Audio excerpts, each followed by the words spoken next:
Hello there, my name is Leonardo Ragoli, and this is my interview on the Spa Valley Railway.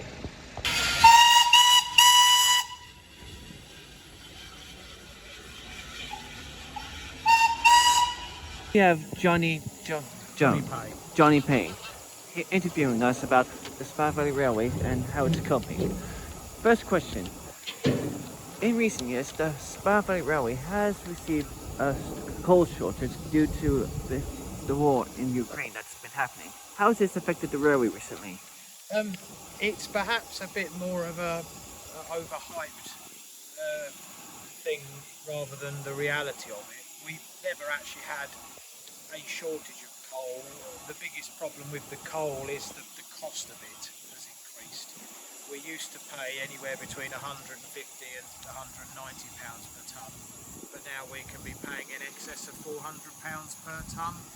It used to come from Russia in the latter days, and then obviously that supply stopped with the outbreak of the Ukraine war. And since then, it's been coming from places such as Kazakhstan or Poland, being imported that way.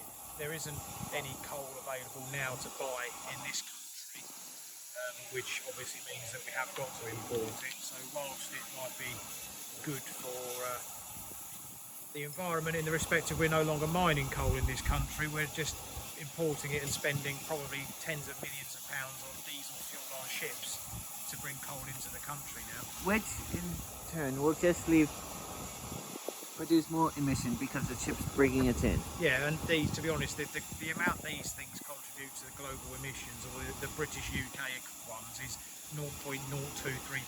That's the heritage railway sector as a whole, not just us as an organisation. That's every heritage railway and every working steam engine and diesel engine in the country. Of course. And in what way does the local railway help the local population, of course?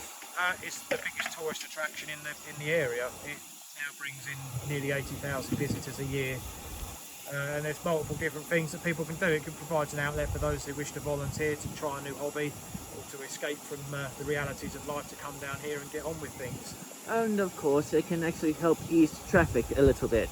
Ever so slightly, probably not a huge amount. I mean, today on a day like this, there's a lot of people that will probably park here at Heritage and travel into Tunbridge Wells. That does reduce the number of cars going into Tunbridge Wells. Of course. And how often do these locomotives, both steam and diesel, need to be maintained? All the time, never ending. All the time. You can always do little jobs on them. They're subjected to, a steam engine can run 28 days between the boiler having to have the plugs and the mud old doors on it taken out so you can clean the boiler, because otherwise it goes like your kettle in your home kitchen, it gets scale in it. So we have to wash them out, which is blasting high pressure water through the boiler to clean them. Plus routine maintenance takes place on them. Diesel engines don't have to have that periodically done every 28 days. They're done on a mileage basis or an hour's basis when they're maintained. Due to them being more easier to maintain, of course. Slightly. There is diesel locomotives have got electricity involved in them, which can sometimes make them a little bit more complicated than something like this, where you can by and large see what one of these is doing in a lot of cases, whereas a diesel engine, it will hide its faults and problems.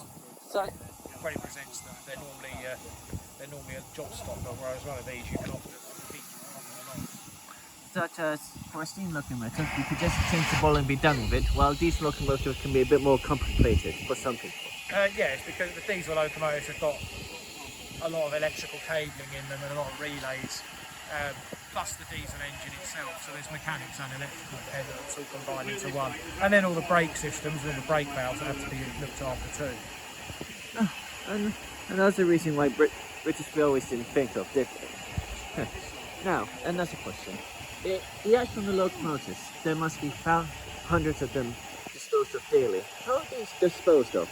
It's just taken away on a lorry to a firm that collects ash, to be honest with you. They come in, one of the many firms, in the same way we dispose of waste oil. We have a company that comes in and collects it and just takes it to wherever they take these things. Waste oil. Would that be for both locomotives or just steam engines? Both. Oh, right. And carriages and wagons. Of course. Some changes will have to be adapted eventually. For example, do you think would the Spa Valley Railway plan to convert its diesel locomotives to use hydrogen if it's possible. Probably not is the answer to that. But not thinking it. Right. It's not the reason for it in a lot of ways is it's like owning a classic car. If you owned a classic car, you wouldn't want to convert your classic car that you've spent years restoring to a battery powered device. And the same applies to the diesel locomotives here. They are classic diesels in as much as they're exempt from all of the laws surrounding the use of diesel engines.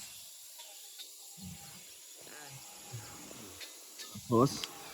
Now, another question.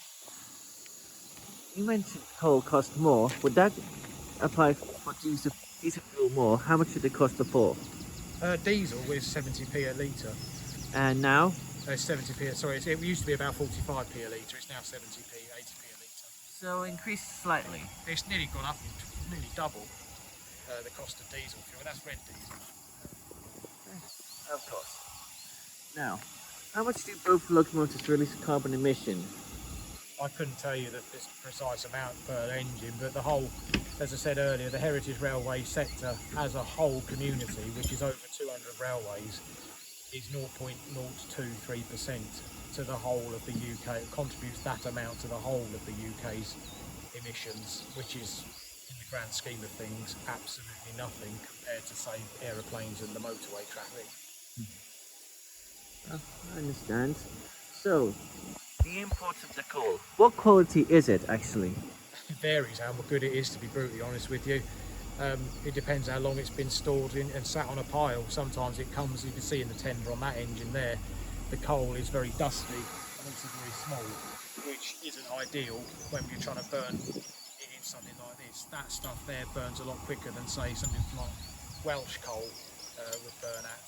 So it's not ideal sometimes, the quality of it. Other times it's actually very good and it works quite well for us. I see. Well, thank you for your time, Mr. Jones. That's alright, you're more than welcome, mate. Thank you very much. You have a okay. good day. And you, good luck with your project. Thank you very much. That's alright.